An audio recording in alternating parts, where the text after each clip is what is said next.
Hello everyone. अगर आप BPSC एईडीओ की तैयारी कर रहे हैं तो आज का ये वीडियो आपके लिए बेहद ही महत्वपूर्ण है, क्योंकि आज के इस वीडियो में हम एग्जाम पैटर्न को फॉलो करते हुए लास्ट ईयर के मई मंथ के करंट अफेयर्स को डिस्कस करेंगे।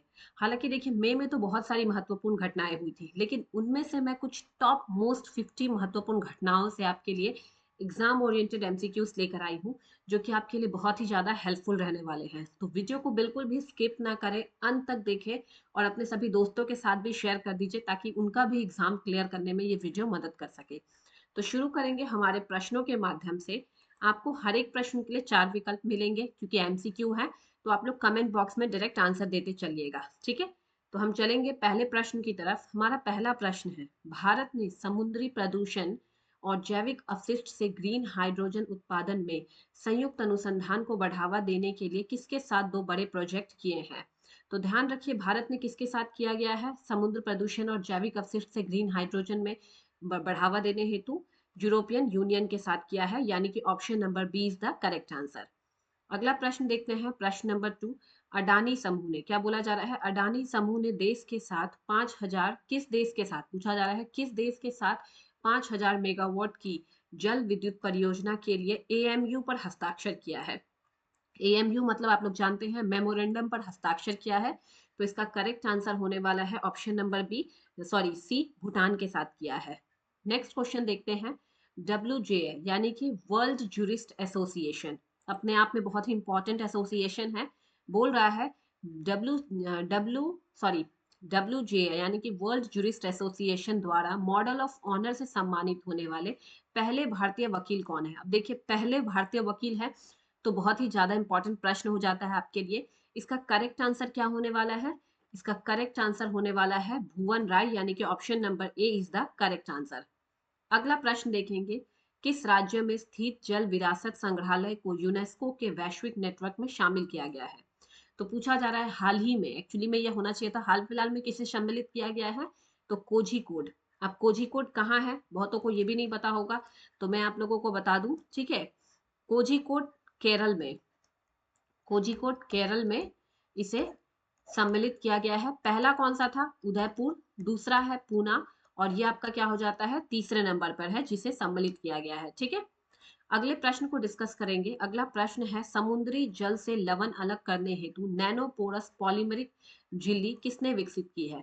अब देखिए, इंपॉर्टेंट है अपने आप में, क्योंकि समुद्र आज के डेट में हमारे लिए जल की, आप देख रहे हैं कि किस तरीके से भूजल में कमी होते जा रही है, ठीक है। और बहुत अभी इंदौर की एक घटना आप लोग सुन लीजिए। इंदौर की घटना है जहां पर जहरीले पानी की वजह से बहुत सारे बच्चों से लेकर के बूढ़ों यानी कि वृद्ध बच्चों तक, वृद्ध लोगों तक की मृत्यु हुई है। तो उसी तरीके से यहाँ पे क्या पूछा जा रहा है, समुद्री जल से लवण को कैसे अलग करे। तो उसके लिए एक टेक्नोलॉजी यानी कि झिल्ली विकसित की गई है, नैनो पोरस पॉलीमरिक झिल्ली जिसका नाम है।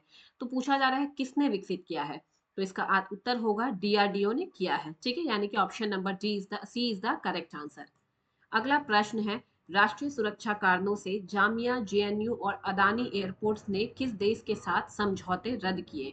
तो ध्यान रखिए, ये समझौता रद्द किसके साथ किया गया है, तुर्की के साथ किया गया है। और ऐसा क्यों, ऑपरेशन सिंदूर जब चला था तो उस समय क्या हो रहा था, तुर्की पाकिस्तान के सपोर्ट में था, ठीक है। तो दैट्स वाई इसे रद्द कर दिया गया है। अगला प्रश्न है, खेलो इंडिया यूथ गेम से संबंधित कथनों पर विचार करें। अब देखिए, ये प्रश्न इंपॉर्टेंट इसलिए है क्योंकि आप एडीओ की तैयारी कर रहे हैं, जो कहाँ का है, बिहार से रिलेटेड है। और ये संस्करण जो है वो बिहार में हुआ है, तो पहला कथन बिल्कुल सही है। अगला है, महाराष्ट्र, हरियाणा, राजस्थान क्रमशः पहला, दूसरे और तीसरे स्थान पर रहे हैं पदक तालिका में। और तीसरा है आपका, इस खेल 4 मई से पटना में शुरू हुए। तो तीनों ही विकल्प जो है अपने आप में करेक्ट है, तो option number D is the correct answer, ठीक है। अगला प्रश्न देखते हैं, सदल द्वारा विकसित भार्गवस्त्र क्या है। पूछा जा रहा है भार्गवस्त्र क्या है। तो मैं आप लोगों को बता दूं, भार्गवस्त्र जो है एक ड्रोन रोधी प्रणाली है। क्या है, ड्रोन रोधी प्रणाली। लेकिन अगर पूछ लिया जाए कि वायु रक्षा प्रणाली क्या है, तो आप लोग इसका उत्तर भी जान लीजिए, वायु रक्षा प्रणाली आकाश, ठीक है। आकाश जो है वो आपका वायु रक्षा प्रणाली है। अगले प्रश्न पर चलेंगे हम। अगला प्रश्न है हमारा 9th number, India semiconductor mission के तहत पूछा जा रहा है, इंडिया सेमीकंडक्टर मिशन के तहत सेमीकंडक्टर यूनिट किस स्थान पर स्थापित होगी। तो इसका करेक्ट आंसर क्या है, नोएडा में स्थापित की जा रही है, यानी कि option number D is the correct answer, ठीक है। अगला प्रश्न देखेंगे, देश का पहला 3nm चिप डिजाइन सेंटर कहाँ उद्घाटित हुआ? तो देखिए इस प्रश्न में सॉरी विकल्पों में थोड़ा सा एरर है। यहाँ एक्चुअली एक विकल्प होना चाहिए था आपका, क्या? ऑप्शन नंबर डी, जैसे मैं काट के कर दूं, ए एंड बी। तो इसका करेक्ट आंसर क्या होगा? Option number D, both A and B, यानी कि नोएडा और आपके बेंगलुरु दोनों जगह पर इस चिप डिजाइन सेंटर को उद्घाटित किया गया है। अगला प्रश्न हम देखते हैं, प्रश्न संख्या 11वां, सबसे बड़े ब्रह्मोस उत्पादन संयंत्र का उद्घाटन कहाँ हुआ? तो अब आप जानते हैं ब्रह्मोस मिसाइल के बारे में, किसके किसके संयोग से बना है? तो भारत और रूस के सहयोग से बना हुआ है। दो नदियों के नाम पर है, आपका मॉस्को यानी कि रूस की मॉस्को रिवर एंड भारत की ब्रह्मपुत्र रिवर के नाम पर इसका नाम ब्रह्मोस रखा गया है। तो अभी पूछा जा रहा है कि ये संयंत्र कहाँ स्थापित किया गया है? तो इसका करेक्ट आंसर होगा ऑप्शन नंबर ए, लखनऊ में स्थापित किया गया है। उद्घाटन किसके द्वारा हुआ पूछ लिया जाए तो रक्षा मंत्री राजनाथ सिंह के द्वारा किया गया है। ठीक है, रक्षा मंत्री राजनाथ सिंह, ध्यान रखिएगा ये भी पूछा जा सकता है। और ये कहाँ से इन्होंने चुनाव में जीते हैं? तो लखनऊ से ही जीते हैं, कि अपने क्षेत्र में ही इन्होंने इस संयंत्र को स्थापित किया है। अगला प्रश्न देखते हैं, दुनिया की पहली राष्ट्रीय क्रिप्टो करेंसी पर्यटन भुगतान प्रणाली किस देश में शुरू की गई है? तो इसका करेक्ट आंसर क्या है? ये भूटान में शुरू की गई है, यानी कि option number C is the correct answer. अगला प्रश्न है, पूरी तरह सौर ऊर्जा से संचालित होने वाली देश की पहली विधानसभा कौन सी होगी? तो इसका आंसर क्या होने वाला है? पूरी तरह से, जल्दी से आप लोग आंसर कर दीजिएगा, ए बी सी या फिर डी। 13 का क्या होगा? 13 का होने वाला है ऑप्शन नंबर ए, दिल्ली। ठीक है, यानी कि Delhi is the correct answer. Next question है, ऑपरेशन सिंदूर के जवाब में पाकिस्तान द्वारा शुरू किए गए ऑपरेशन का नाम क्या है? तो एक सूचना है आप लोगों के लिए, जब भारत में ऑपरेशन सिंदूर स्टार्ट किया गया तो पाकिस्तान में सिंदूर के एवज में क्या किया गया, यानी कि अगेंस्ट में एक ऑपरेशन चालू किया गया था, तो उसी का नाम पूछा जा रहा है। हो सकता है आपसे ऑपरेशन सिंदूर ना पूछ ले, लेकिन आपसे पाकिस्तान का ऑपरेशन का नाम जरूर पूछ लेगा। ठीक है, तो बनियान अल मर्शू, बनियान अल मर्शू जो है ऑपरेशन को शुरू किया गया था। ये कब हुआ था ऑपरेशन सिंदूर? तो ये जान लीजिए 7 मई को हुआ था। ठीक है, इंपॉर्टेंट है, ध्यान रखिएगा इस प्रश्न को। अगला प्रश्न देखते हैं, प्रश्न संख्या आपका 15 है, रोहित शर्मा के टेस्ट संन्यास के बाद किस खिलाड़ी ने यह फैसला किया कि वो भी संन्यास लेने वाले हैं? तो इसका उत्तर क्या होगा? आप सभी जानते हैं। देखिए ये प्रश्न मैंने बस नाम चेंज किया है, हालांकि ये बीपीएससी में पूछा हुआ प्रश्न है। बीपीएससी के प्रीलिम्स का जो एग्जाम है उसमें पूछा हुआ है। तो मैं आप लोगों को बता दूं, इसका करेक्ट आंसर होने वाला है, विराट कोहली ने क्या किया है? घोषित किया है। ठीक है, विराट कोहली के द्वारा ये घोषणा की गई है, ध्यान रखिएगा। तो इस प्रश्न का उत्तर हो जाएगा ऑप्शन सी। और बीपीएससी में पूछा गया था कि एम एस धोनी के बाद किन्होंने किया था संन्यास की घोषणा, तो इसका उत्तर आप लोगों को कमेंट बॉक्स में देना है। अगला प्रश्न है, पंडित लखीमचंद्र कलाकार सामाजिक सम्मान योजना किस राज्य ने घोषित किया? किस राज्य के द्वारा इस योजना की घोषणा की गई है? तो ऑप्शन नंबर ए, हरियाणा के द्वारा घोषित किया गया है, बिल्कुल करेक्ट। अगला प्रश्न है, आदि शक्ति अभियान किस राज्य सरकार ने शुरू किया? तो आदि शक्ति अभियान जो है वो महाराष्ट्र सरकार के द्वारा शुरू किया गया है, यानी कि option C is the correct answer. अगला प्रश्न है, लोक लेखा समिति के अध्यक्ष के रूप में पुनः पुनः किसे नियुक्त किया गया? तो इसका आंसर क्या होगा? पुनः जो है वो केसी वेणुगोपाल को नियुक्त किया गया है। लोक लेखा समिति की स्थापना कब हुई थी? तो 1967 में हुई थी। इसमें लोकसभा और राज्यसभा दोनों के मेंबर्स होते हैं। लोकसभा के कितने? 15 मेंबर्स, और राज्यसभा के कितने? 7 मेंबर्स। तो टोटल कितने हो गए? 22 मेंबर्स इसमें सम्मिलित है। इसमें परंपरा है कि अध्यक्ष कौन होता है? विपक्ष का नेता, विपक्ष का नेता होता है, यानी कि विपक्ष का होगा, मेंबर होगा। तो एट प्रेजेंट कौन है? केसी वेणुगोपाल जो है, इन्हें पुनः नियुक्त किया गया है। अगला प्रश्न देखेंगे, प्रश्न संख्या 19, 2025 में दुनिया में सबसे अधिक बोली जाने वाली भाषा कौन सी है? तो देखिए 2025 में सबसे अधिक बोली जाने वाली भाषा अंग्रेजी भाषा है। और एक और प्रश्न के माध्यम से मैं एक जानकारी देना चाहूंगी कि दुनिया में सबसे ज्यादा बोली जाने वाली, यानी कि टॉप 20 में भारत की 5 भाषाएं शामिल है। क्या होने वाली है? भारत की 5 भाषाएं शामिल है। अब ये कौन कौन सी है तो देख लीजिए, आपका हिंदी, इसके अलावा उर्दू, ठीक है, इस उर्दू है। तीसरा आपका बंगाली, चौथा आपका मराठी और पांचवा आपका तेलुगु। ठीक है, ये 5 भाषा जो है वो दुनिया में यानी कि टॉप 20 में आती है, दुनिया में सबसे ज्यादा बोली जाने वाली भाषाओं में। तो ये भी आप लोगों को ध्यान में रखना है। हो सकता है आपसे प्रश्न बन जाए 2025 में टॉप 20 में भारत की 5 भाषाएं कौन कौन सी है, तो इसलिए मैंने पांचों भाषाएं आपको बता दी है। तो प्रश्न आप लोग ध्यान रखिएगा। अगले प्रश्न पर चलेंगे। प्रश्न संख्या हमारा 20वां है। भारत बोध केंद्र का उद्घाटन किसने किया? क्या भारत बोध केंद्र? तो इसका उत्तर क्या होने वाला है? मनोहर लाल खट्टर के द्वारा इसका उद्घाटन किया गया है।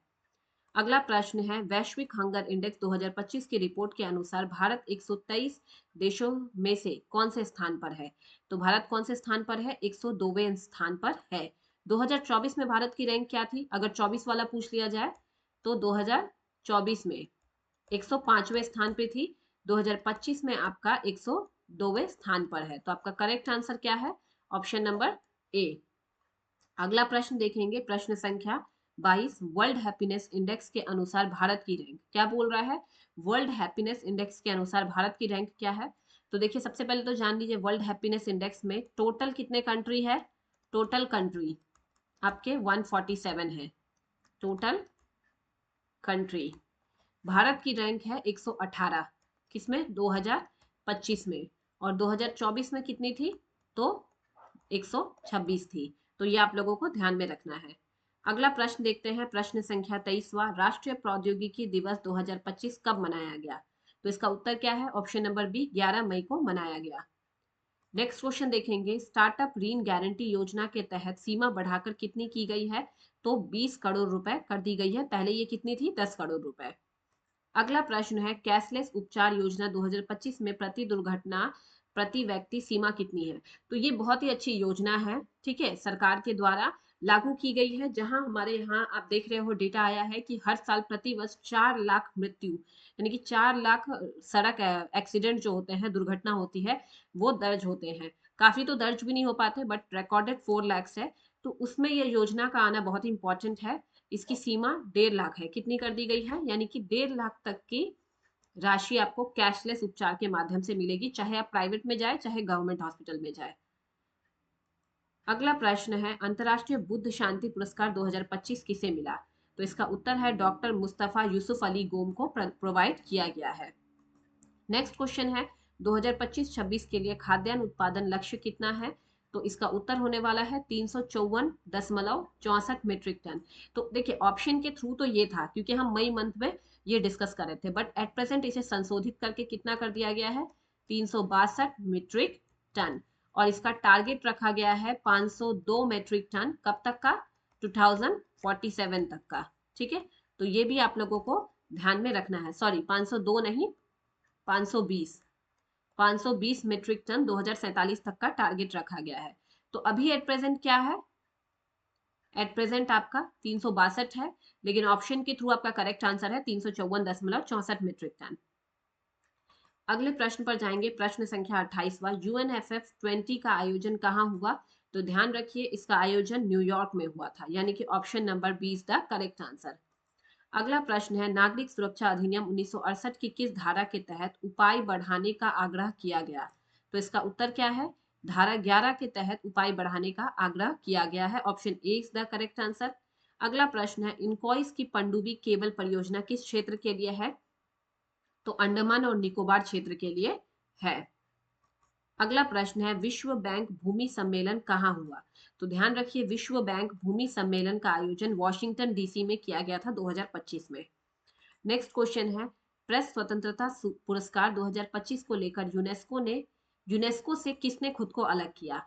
तो निकारागुआ ने खुद को अलग कर लिया है प्रेस स्वतंत्रता पुरस्कार को लेकर। ठीक है, अगला प्रश्न है, नए पोप रॉबर्ट फ्रांसिस प्रीवोस्ट किस का नाम से कार्यभार संभालेंगे? तो लियो 14 के नाम से कार्यभार संभालने वाले हैं। अगला प्रश्न देखते हैं, भारतीय नौसेना की पहली स्वदेशी एंटी सबमरीन वॉरशिप यानी कि युद्ध पोत का नाम क्या है? तो इसका नाम है INS अर्नाला। अपने आप में बहुत ही इंपॉर्टेंट है डिफेंस पॉइंट ऑफ व्यू से, तो इस प्रश्न को बिल्कुल भी स्किप ना करें। नेक्स्ट क्वेश्चन है, मध्य प्रदेश के साथ मिलकर भारत के पहले चीता संरक्षण गलियारे में कौन शामिल होगा? तो आप जानते हैं कि चीता संरक्षण प्रोग्राम क्यों लाया गया है? ऐसे तो बहुत सारे संरक्षण प्रोग्राम चल रहे हैं, बट चीता 1954 में भारत से क्या कर दिया गया था, विलुप्त घोषित कर दिया गया था, भारत में नहीं है घोषित कर दिया गया था।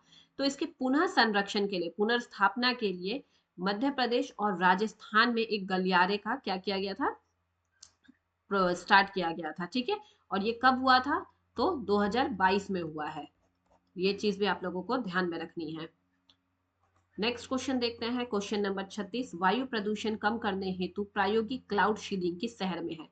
तो देखिए ये तो बहुत ही इजी प्रश्न है, दिल्ली यानी रमा। ठीक है, अब जानते हैं दिल्ली में अच्छे खासे लोगों को भी सांस की बीमारी हो सकती है क्योंकि इतना ज्यादा पॉल्यूशन है। अभी आपने कुछ दिन पहले न्यूज में देखा होगा कि AQI 1000 तक पहुंच गया था। ठीक है, अभी भी ऑरेंज अलर्ट्स चल रहे हैं। तो इसका करेक्ट आंसर क्या है, option number C is the correct answer. अगला प्रश्न है, पुलित्जर पुरस्कार 2025 में गलत मिलान मिलान कौन सा है। तो देखिए इसे हम पढ़े उससे पहले आप लोग मुझे ये बताइए कि पुलित्जर पुरस्कार किससे है जुड़ा हुआ। तो ये प्रश्न भी पूछा जा सकता है। तो पुलित्जर पुरस्कार जो है वो प्रेस के क्षेत्र में दिया जाता है। ठीक है, अगर इस ऑप्शन के माध्यम से चले तो option number C is the correct answer. क्या यानी कि गलत मिलान कौन सा है, ब्रेकिंग न्यूज रिपब्लिक टीवी, ये जो है ये गलत मिलान है। हालांकि डी भी गलत ही है। ठीक है, क्योंकि ये उस क्षेत्र में नहीं दिया जाता फिक्शन वगैरह। तो ऑप्शन ए और बी बिल्कुल सही है। पब्लिक सर्विस में प्रो पब्लिका को दिया गया है एंड इन्वेस्टिगेटिव में ड्यूटर्स को दिया गया है। ठीक है, अगले प्रश्न पर चलेंगे। 38वां प्रश्न है, 26वां यूएन वैसाख डे कहाँ मनाया गया। तो 26वां यूएन वैसाख डे जो है ये बुद्ध धर्म से संबंधित है, वियतनाम में मनाया गया था। वियतनाम के हो ची मिन्ह सिटी में मनाया गया है। अगला प्रश्न है, IMDEX 2025 कहाँ आयोजित हुआ। तो इसका आयोजन हुआ था सिंगापुर में, यानी कि option number B is the correct answer. अगला प्रश्न है, ग्लैक्स 2025 को किसने संबोधित किया। तो प्रधानमंत्री मोदी के द्वारा संबोधित किया गया है। नेक्स्ट क्वेश्चन है, सीबीआई के निदेशक प्रवीण सूद का कार्यकाल कितने वर्ष के लिए बढ़ाया गया। तो एट प्रेजेंट सबसे पहले तो एक जानकारी मिल गई कि सीबीआई के प्रवीण सूद निदेशक कौन है, प्रवीण सूद है वर्तमान में। इनका कार्यकाल वर्तमान में 1 वर्ष के लिए बढ़ाया गया है। ठीक है, नेक्स्ट क्वेश्चन है, कान्हा शांति वनम में विश्व का पहला ऊर्जा संचरण उद्यान कहाँ उद्घाटित हुआ। तो इसका करेक्ट आंसर क्या होगा, ऑप्शन नंबर डी, तेलंगाना में उद्घाटित हुआ है। अगला प्रश्न है, M for nature, M for nature पहल किसने शुरू की। तो फूड एंड एग्रीकल्चरल ऑर्गेनाइजेशन, यानी कि option number A is the correct answer. ठीक है, अगला प्रश्न है, the undying light a personal history of independent के लेखक कौन है। तो इस प्रश्न का उत्तर कौन होने वाला है, इसके लेखक जो है वो है गोपाल कृष्ण गांधी, यानी कि D is the correct answer. Next question देखेंगे, 21 जून 2025 को राष्ट्रीय योग दिवस समारोह कहाँ होगा। तो देखिए इस तरीके के प्रश्न पूछे जा रहे हैं, हालांकि ये हो चुका है। इसका करेक्ट आंसर है विशाखापट्टनम में। नेक्स्ट क्वेश्चन है, बुडोफो उपेंद्र नाथ ब्रह्मा की प्रतिमा का अनावरण किस राज्य में हुआ। तो इसकी प्रतिमा का अनावरण जो है, इस प्रतिमा का नई दिल्ली में किया गया था। अगला प्रश्न है, WHO के वायु अनुकूल शहर नेटवर्क का सदस्य कौन सा शहर बना। तो ये बना है कोझिकोड, केरल। तो आज हमने कोझिकोड से रिलेटेड 2 जानकारी देखी है। ठीक है, दोनों ही इंपॉर्टेंट है, ध्यान में रखिएगा। अगला प्रश्न है, भारतीय सेना ने 9 आतंकी ठिकानों को किस ऑपरेशन में निशाना बनाया। अब इस प्रश्न का उत्तर आप लोगों को कमेंट बॉक्स में बताना है, क्योंकि ये काफी चर्चा में रहा था, इमोशनली भी हम इससे जुड़े हुए थे। तो आप लोगों को क्या करना है, कमेंट बॉक्स में इसका आंसर देना है कि किस ऑपरेशन के माध्यम से ये किया गया था। अगला प्रश्न देखते हैं, गगनयान मिशन, गगनयान मिशन किस वर्ष भेजा जाएगा। तो किस वर्ष भेजा जाने वाला है, 2027 में। Option number D is the correct answer. और इसी के साथ हमारे आज के सेशन का अंतिम महत्वपूर्ण प्रश्न है, भारत ने किस देश के साथ FTA को सफलतापूर्वक क्या किया है, पूरा कर लिया है। तो इसका आंसर क्या होगा, ऑप्शन नंबर डी, यानी कि यूनाइटेड किंगडम के साथ इसे सफलतापूर्वक पूरा कर लिया गया है। तो देखिए ये जो क्लास है ना, अगर आपको थोड़ी भी हेल्पफुल लगती है, इस क्लास में अगर आपको एक भी नया क्वेश्चन मिला है जो आपने शायद आज पहली बार देखा, तो आप अपने सभी दोस्तों के साथ भी इस वीडियो को शेयर कीजिए। क्लास को जिन्होंने अभी तक लाइक, शेयर एंड सब्सक्राइब नहीं किया है, उसे सब्सक्राइब कीजिए ताकि आप लोग इसका बेनिफिट ले सकें। और अगर आप लोग कोई सजेशन देना चाहते हैं या किसी स्पेशल टॉपिक पर क्लास चाहते हैं, तो आप मुझे कमेंट में बता सकते हैं। मैं आपको कोशिश करूंगी कि मैं लाइव के माध्यम से या रिकॉर्डेड फॉर्म में वो आपकी जो रिक्वायरमेंट्स है उसे फुलफिल कर सकूं। ठीक है, तो हम मिलेंगे अगले क्लास में एक नए मंथ के करंट अफेयर्स के साथ। तब तक के लिए थैंक यू एवरीवन।